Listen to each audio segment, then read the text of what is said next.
Welcome home to USA Global TV and Radio, a place where dreams take flight, with authentic storytelling, diverse perspectives and meaningful conversations, where global stories unite and bridges are built beyond all borders. Discover world-class education, entertainment, hope and inspiration. Together, we're building bridges worldwide. Subscribe to our channel, USA Global TV. Download our app, USA Global TV. Be our guest or join our team. Visit usaglobaltv.com. Thanks to our founder and executive producer, Dr. Jacalyn Kerbeck. Music score by Yeffy Tang from Cloud Road Music. Voiceover artist Mike Porter. Creative direction by Paul Garcia. USA Global TV and Radio. Your home for global connection. All rights reserved. This video and its contents are the exclusive property of USA Global TV and Radio. Unauthorized use, duplication or redistribution in any form is strictly prohibited. Have you ever thought how fun it was to be a baby boomer? Well, this is our subject today. I, Reverend Lydia Fougères, and my co-host, Dr. Jacalyn Kerbeck, are going to talk about being baby boomers and how fun it was. So I invite you to follow us on Dr. Jacalyn Kerbeck's channel on YouTube and on USA Global TV and Radio. So please subscribe and you will have thousands of shows. So the conversation starts now. So I introduce the wonderful Dr. Jacalyn Kerbeck. Hello, Reverend. I love this topic. It is definitely still fun to be a baby boomer. It is fun. It is absolutely, I love being a baby boomer. I am very happy with my age. And what do you think about growing up as a baby boomer? I don't know anything otherwise, but I do know that I've had a lot of fun in my life and I still have fun. I think it's a different kind of fun and I wouldn't want to be any other age either. It is kind of shocking one day when you say to yourself, wow, I'm 63, I'm that person. But when I think back to 40, in my 40s or even in my 30s, so many decisions that you have to make and so many mistakes that you make, and you get to be older and you deal with another set of issues. But I think we become very empowered, especially as women, when we are in our 50s and 60s and later, that we know what we want, we know how to get it, and we don't have to be dependent upon someone else. Yes. And I do think that being dependent on someone else is quite strange, because when I was married, in my second marriage, I was dependent on my second husband because I was very ill. But that was what I call dependent on someone else. But the dependence that we had was not on computers, was not on telephones, was not on those things. The only dependence we had was actually on our memory. We had to learn everything by heart. We had to go to the library. We had to look everything. Do you remember those little cards that we used to have to look at, to find the book? The Dewey Decimal System, and you had to go through these cards and pull one out and then go to the librarian. Yes, that was a great time. That was a great time. I was always at the library. And we were into sports. We were into a lot of sports. We did not watch TV. We were into a lot of sports. When it was not one sport, it was another sport. We were always doing sports.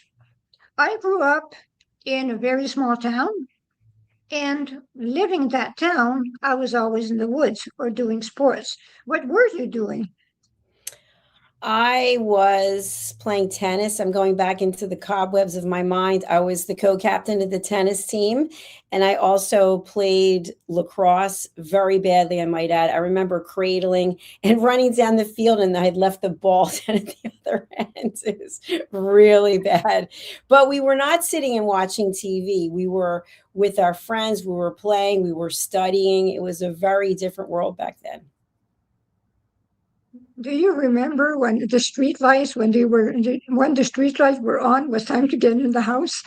Time for dinner, time to come home. Absolutely. It seemed like there was a big distinction between then and now, where I see a lot of young people with their devices and they're sitting together, but they're not even communicating. Whereas we were outside playing, we were riding our bikes, or I remember going to the mall. We were allowed to go to the mall and walk around, and then we had to be somewhere at a certain time to be picked up. We were dropped off and picked up. Lots of fun memories. Lots of fun, lots of fun. We had motorbikes. We had a lot of things that they do not have now because they're on their phones. They are watching TV. But we had snowmobiles, and we were allowed to go to school with our snowmobile. We had a snowmobile parking lot in our school, at the English school, and it was so fun. And we would pick up the other kids, so we would give lifts, go back, get our friends, and then go back and go 3, 4 times. It was really, really, really fun. And in the summer, we'd uh, we'd swim in the lake, not in the swimming pool. That was our life. What was your kind of life? I wasn't in the country per se, so it was different. I wasn't in a city and I wasn't in a country similar today, but in a different place.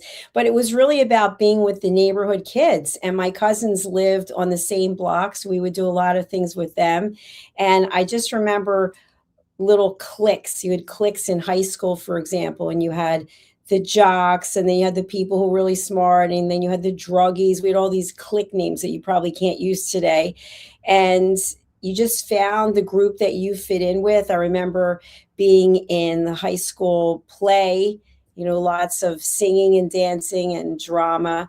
The National Honor Society, I remember the proms. They were always a disaster for me, but just completely different chapter in life. How about you? Did you have proms? We had proms. I went to a prom with my first prom. I was 13. I was invited to a prom by someone that was graduating in high school, and the prom was for me a real disaster because I said to him, if you want to have me at the prom, you have to invite my best friend also. But what happened is that there was a mean group of guys. They put ketchup on her. They put ketchup and mustard on her, and it was a real disaster. And I left the prom, and I regretted going to the prom, and I was so sad. But the prom was great. It was great for me, not for her. So I did regret my decision, and my prom was great. It was absolutely great. It was fun. It was a lot of fun. But we had school dances. Every single Friday, we had a school dance. That was cool. That was cool. So you grew up in Canada. Yes, I grew up in Canada, in northern Canada, and it was really a lot of fun. Northern Canada was different. It was not like Montreal. It was a very remote town, and we had a lot of activities for us to be out of trouble. We had a semi-Olympic swimming pool. We had skating rinks. We had everything that a really large town affords. But it was a mining company that actually was giving us all those commodities.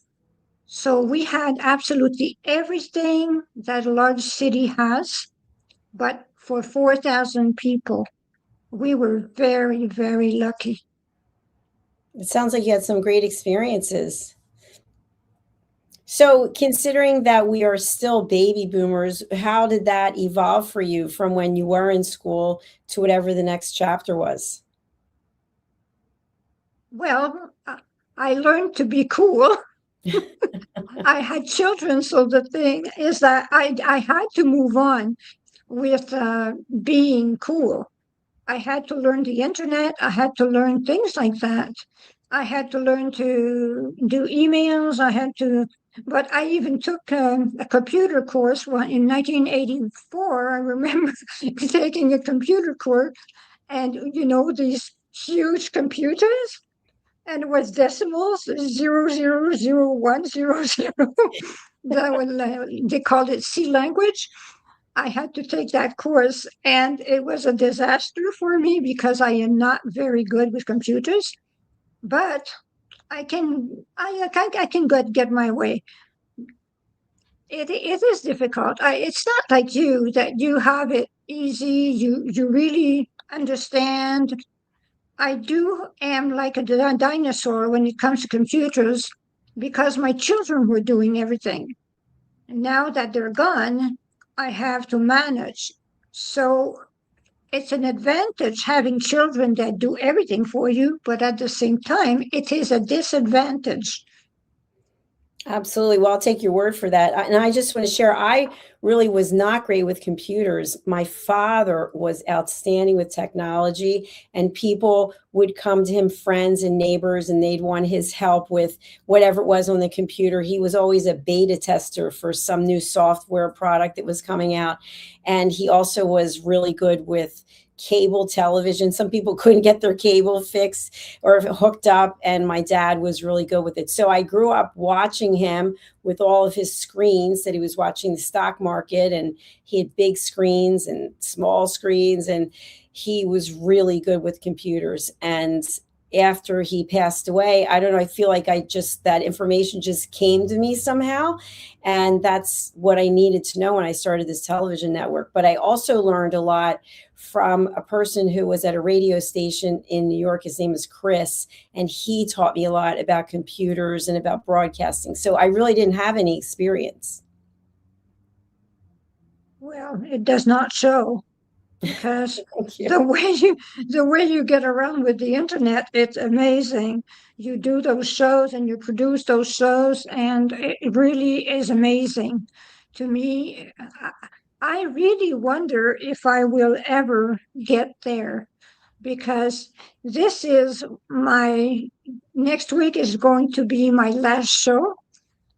But during the time where I will be absent, I will be learning how to do the internet. I will be teaching myself and learning from others to be better at this work, because I really, I would say I suck at it.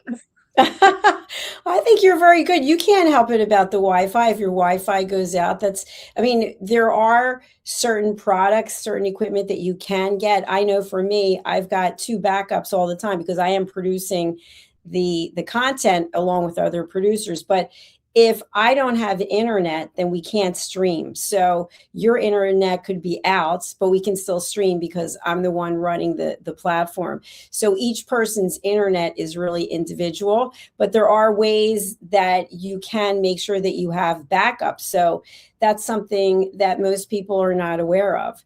But it's always good to have, let's say, a hotspot on your phone, or depending on how far you are from the router, you can have a repeater, or you can have a mobile device that you take with you that you get the Wi-Fi off the device. So there are ways to do it. So I wouldn't beat yourself up about it, because most people don't know about it either. Well, that is new for me, because the hotspot, I tried, I was not able to do it. And as a baby boomer, I thought to myself, well, this is the problem with baby boomers. We have trouble. But we know that there is 2 generations of baby boomers. There is a generation that's from 1946 to 1954. This is the generation 1 baby boomer. Then us, we are generation 2 baby boomers, 1955 to 1964. So we are generation 2 of baby boomers. We are nearly generation Z. We are at the end of the baby boomer era. We are pretty much baby boomer Z generation. We are in between two generations. So this is something that I feel helps us a lot because we get to know the best of both worlds of Generation Z and the baby boomer generation. We get to adapt to both generations at the same time. The baby boomers, they are the ones that actually were known to be the ones that ate. They were high class. They were not available to people. They said that we were difficult. The baby boomers, they said we were difficult, but on the contrary, we are cool. We are absolutely cool. What do you think of this? We're Woo! cool. We are cool. I love that. Well, I think we're definitely young at heart. I think that if you think about the generation after us, which used to be called the traditionalists, I don't know if it's still called that or not, but I know plenty of people who are in their later 60s and even 70s and 80s who have a lot of energy.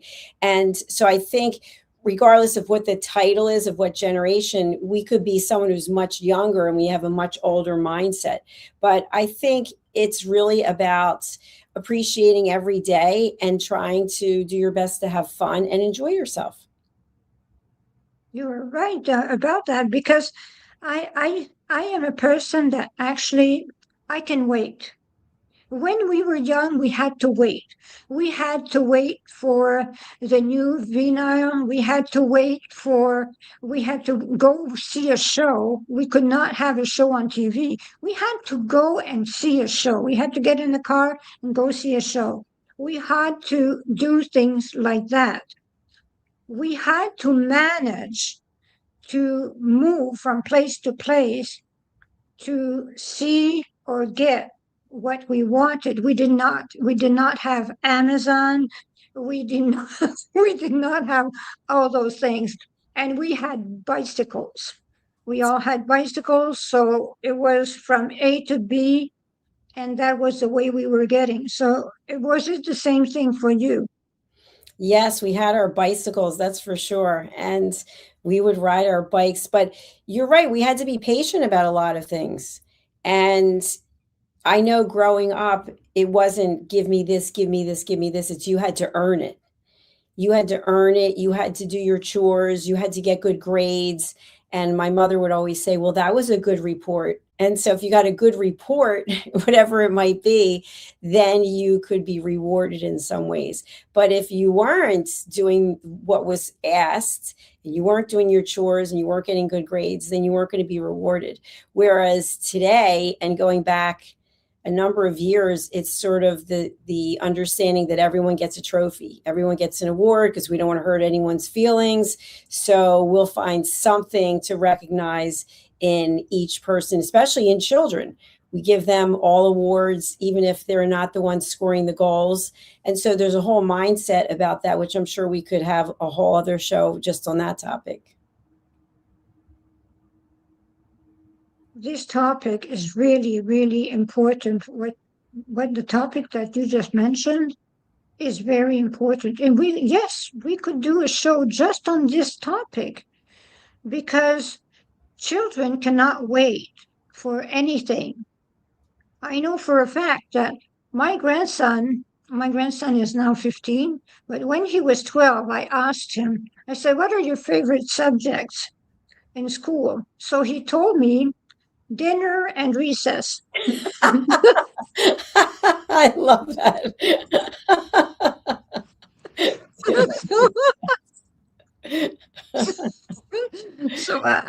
So I said, is there something else that you like? Oh, he said history and science. He says, I hate math. So he's got good grades. But that was funny. When he told me dinner and recess, I laughed so much. It is the way he presented it. But he's in a private school, and that school is so fun. they do many things, and they have summer camps, and it is a wonderful school where he goes. They have gymnastic programs. It is a very wonderful school. So, did you go to public school or private school? I No, I went to went to public public school. school. How about you? Me also. You Oh, too? yes, I went to public school. I was not a privileged kid. Yeah, no, I went to public school.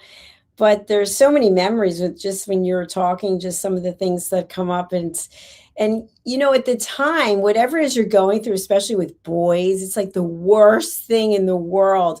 My dad was always great to talk to about boys. My friends and I we literally pull chairs around my dad, and we used to call it Rapping with Jack. And that's how I came up with the TV show named Rapping with Dr. Jacalyn. But we'd be like, oh, I'd say dad, and they'd say, Mr. Kerbeck, he did this and he didn't call, and what should I do? And my dad would always say, don't chase after him, make him come after you, and don't give the milk away because he won't want the cow, and all these things he used to come up with. And we would listen to what he said, and then of course we would go do our own thing anyway. But it just makes me laugh when I think back to it. Such good memories. That is very good memories.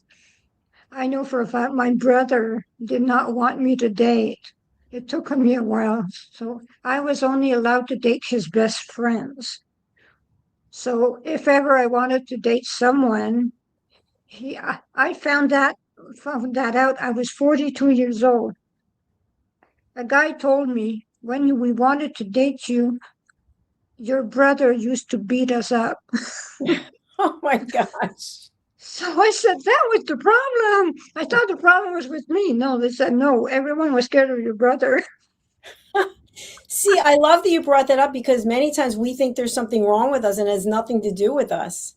But especially, I don't know when it actually stops, because I'm sure it's the same thing for young men. But as young women, looking for that external validation. And I know when I was growing up, there was a lot of focus about what you look like and what size you were and how attractive you were.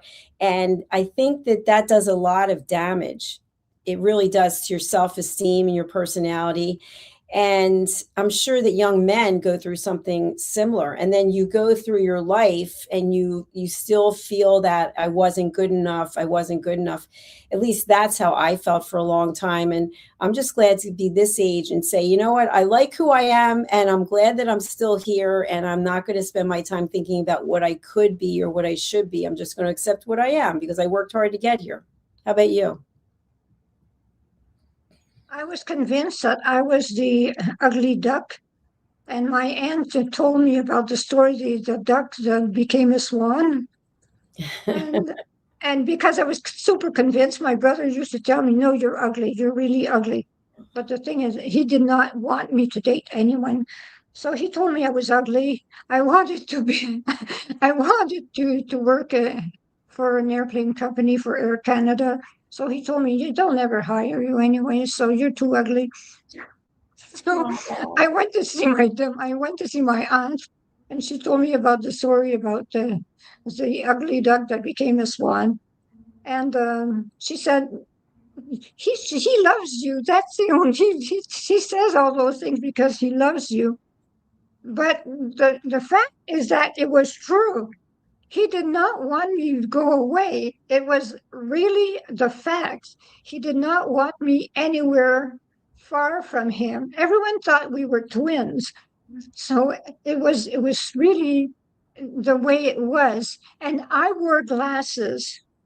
Do you remember how terrible it was for people who wore glasses? And I was more skinny than a twig. So you can imagine a twig with glasses. A twig. And I was a bookworm.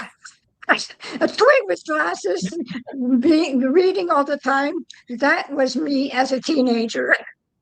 Oh, yeah. I know it's tough when women, young girls were wearing glasses. People would make fun of them, which, there were names that people would call. So I'm sorry that you had to go through that. It's, if you think back, and I'm sure it still goes on today, but maybe is more closely monitored, all of the negative things that people say to one another, and you go through your life and you still hear those voices inside. You're not good enough, or you're too heavy, or you're too this, or you're wearing glasses.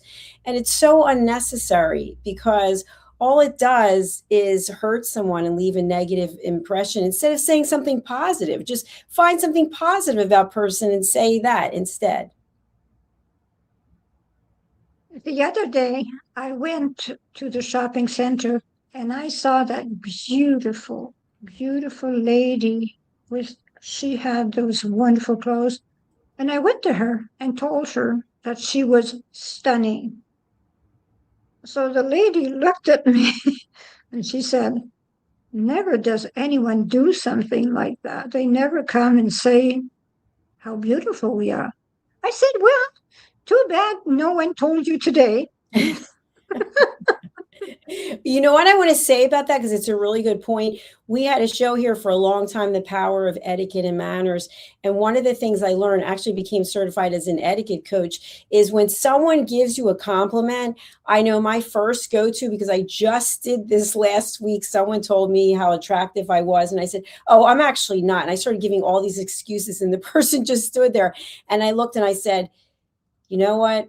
Thank you very much. That was very nice. Because when you start coming up with these excuses, you're basically insulting the person who gave you the compliment. You're kind of saying, what are you, an idiot? Can't you see that that's not true?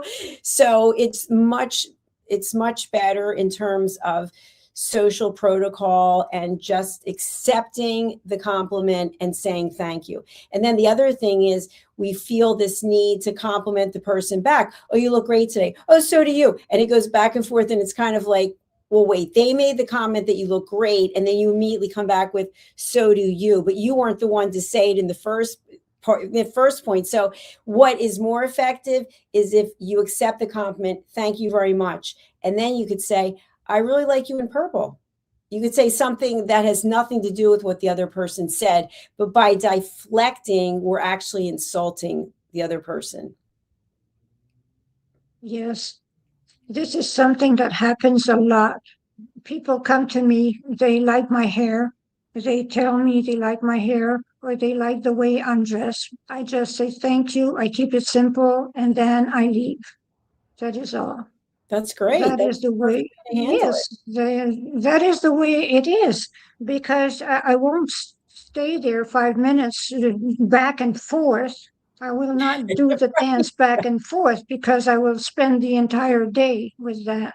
And I do not dress like everyone else usually when I go around as a reverend, and I do not look like a reverend to start with. So when I go around as a reverend, people are very stunned to see a reverend that looks like me. So they come to me, and I am used to it. But at first, it was something that was, I was shy at first. I was very shy at first. But this thing about back and forth, it is true that people have a tendency to do it. And saying thank you is the thing, is really the thing. Absolutely. And etiquette courses are amazing for people that can have them, or there are lots of etiquette courses on the internet. There are lots. My teachers were all from England, so you can imagine etiquette, how important etiquette was. We were always about etiquette. But being baby boomers also, we had to have etiquette. We always had to have etiquette. It was something like that. And French people, I can tell you, this is something that has to be done. You always have to do things in a certain manner, a certain way. This is something that is asked of us very much. But you open a door for etiquette. And if I am not wrong, isn't there a show on USA Global TV and radio about etiquette? We've had two shows, The Power of Etiquette and Manners, and also Elegance, Posh Demeanor, and Polished Living. So we've had those two shows. We have a brand new one that's coming out about etiquette. For people who don't know, we have over 60 different shows. And to this Petunia Whale 42, this is not a Christian channel. So I don't know why you think it is. We have the good reverend here. This is not a Christian channel. So we are all about world-class education and inspiration. So we have many different topics. But etiquette is so important. I think it's one of what was referred to as soft skills. And it's much more than some of just the habits that we might think about: opening the door, the chair, standing up when someone walks into the room. It's also having emotional intelligence. And that's what I think is so interesting, like that comment that the person made. People don't actually think about what they're stating or what they're putting out there. They just look at everything from their own perspective. And when you look at the bigger picture, it's what I always say is, before you speak, there are 3 questions to ask yourself. And before you post, before you type: is it kind? Is it necessary? And is it true? So if it's not those 3 things, and the third one being true, meaning if there's a third person, a third neutral party that could validate that it's true, not your version of the truth. But many times people just say things because they feel uncomfortable, or they want to get a rise out of someone. So I think etiquette is more important than ever. And we're very excited to have Amanda Holstrom, who's coming on with The Social Edge, which is our new etiquette show. Well, I really look forward to watch it, because this is a subject that really always interested me. And I look forward, I will be watching the show very, very closely. And I'm very grateful that she is doing this show. I'm very grateful. This is something that I look forward to. So when it comes to baby boomers and us having to have etiquette and the whole thing, how was it growing up in your household? How was it with the etiquette? Was it very, very important, or was it just normal etiquette?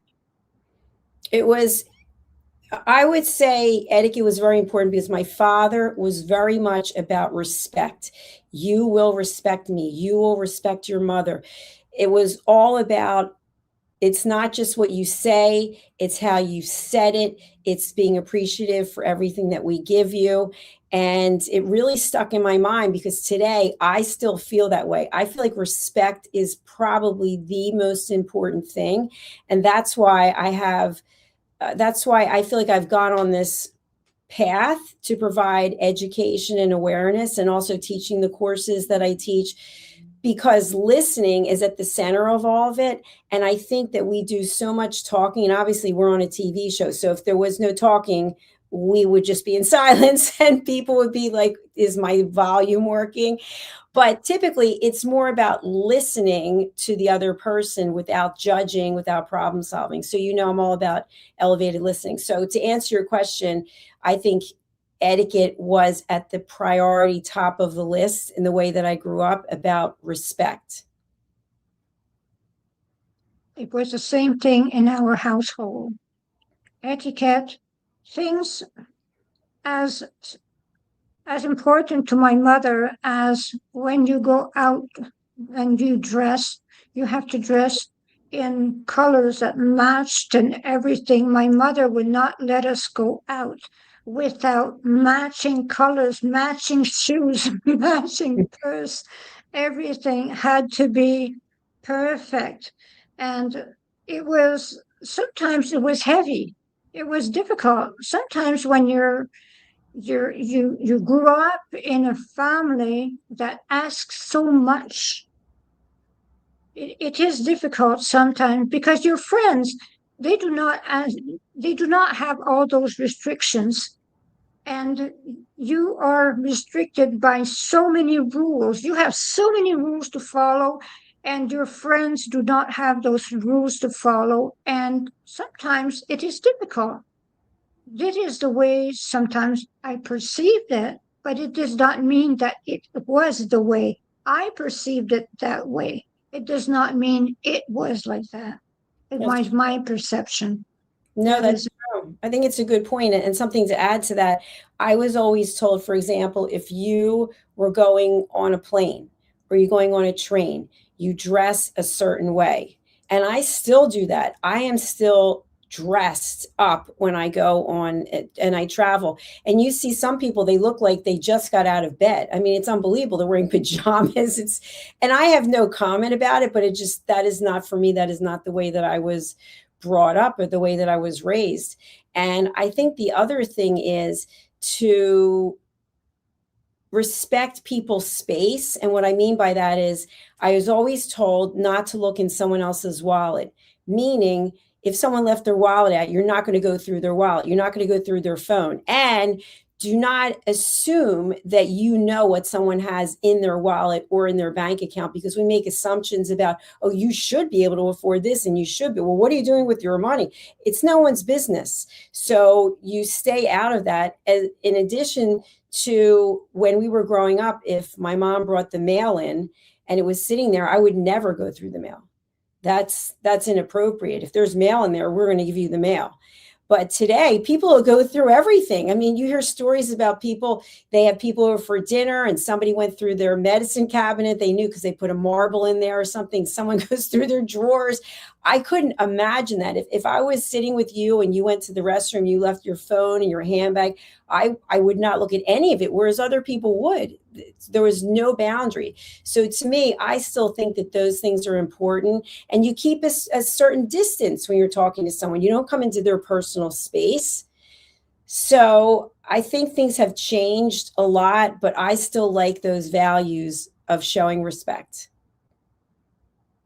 I am the same.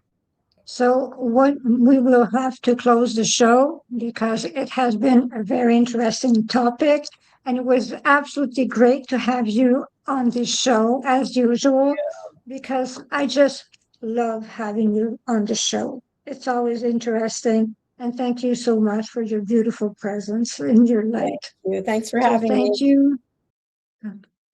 So on this, it is already the end of our show. I invite you to go and look for my books, 111 Reflection for Thy Earth Odyssey.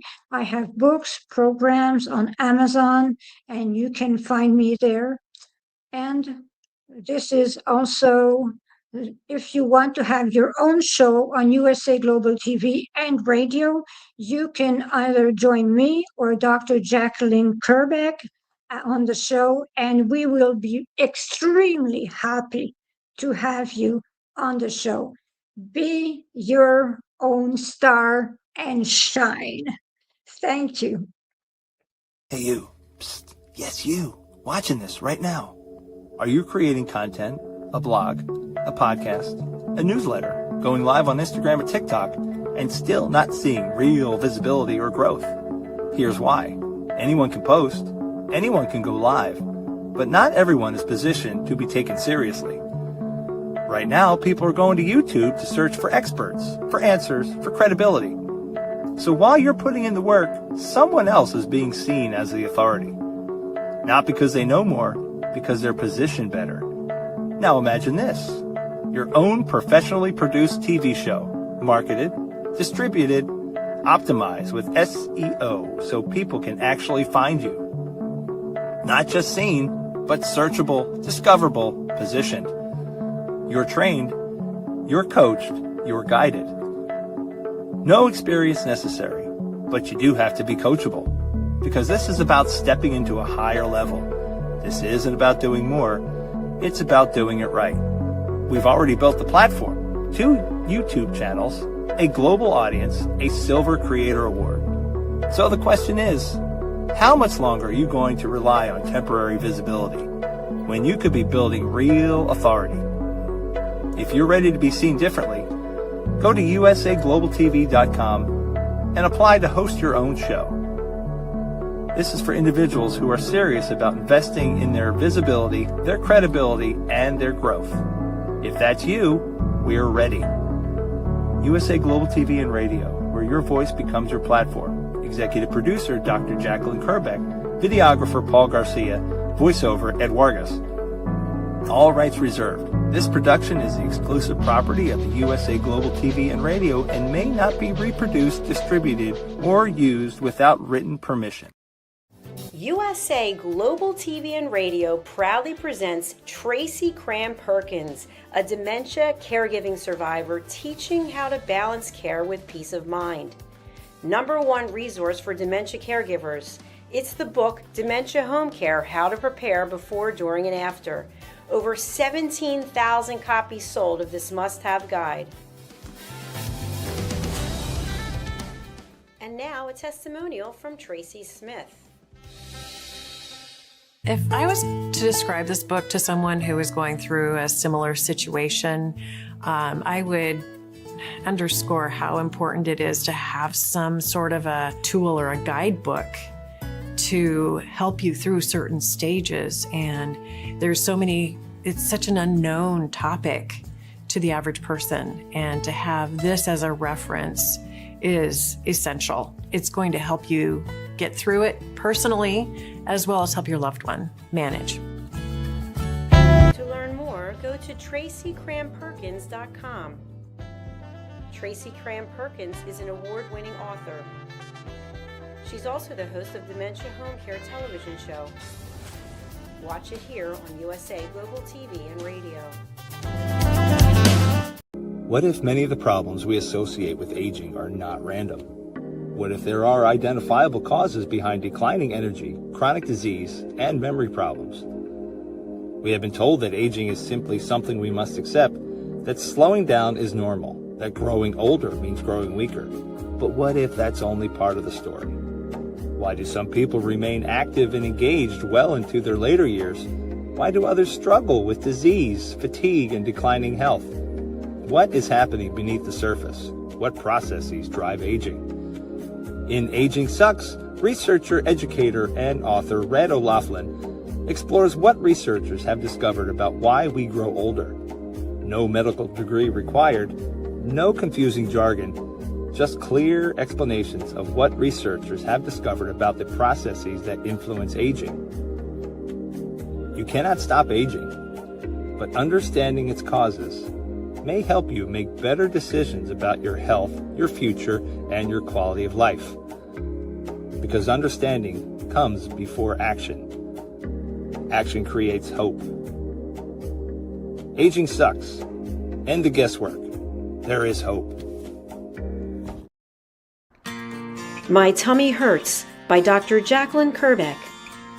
Meet Jackie. She loves recess, running with friends, and laughing on the playground. At school, Jackie tries to play like she always does, but suddenly the pain comes back. Lately, something feels different and her tummy hurts, sometimes a little and sometimes a lot. With the help of a caring teacher, a nurse, her mom, and a kind doctor, Jackie begins to understand what her body is trying to tell her. Sometimes tummy pain is more than a simple bellyache. Some children live with conditions like ulcerative colitis or Crohn's disease. Jackie listens to her body. She asks for help. She knows she's not alone. And Jackie finds her way back to running, laughing, and being herself. My Tummy Hurts, a kid's guide to bellyaches and bathroom troubles by Dr. Jacalyn Kerbeck, available on Amazon and in fine bookstores around the world. Thank you, viewers and listeners of USA Global TV and Radio, for joining us today. We're honoured to have your time and attention as part of our global community. At USA Global TV and Radio, we believe in the power of authentic conversations, meaningful connections, and creating a world of possibilities together. Want to be part of something bigger?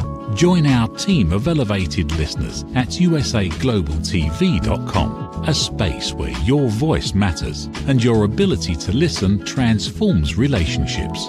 Stay connected with us across all our platforms for thought-provoking discussions, expert insights, and empowering stories. Subscribe to our channels at youtube.com/c/USA Global TV. Follow us on social media and explore the endless opportunities we're creating for growth, learning, and inspiration. Together, we're not just broadcasting, we're building bridges and changing lives one conversation at a time. For inquiries, contact us at info@usaglobaltv.com. Produced by Executive Producer and Director Dr. Jacalyn Kerbeck. Voiceover by Mike Porter. Creative Direction by Paul Garcia. All rights reserved. Visit usaglobaltv.com to view our full terms and conditions.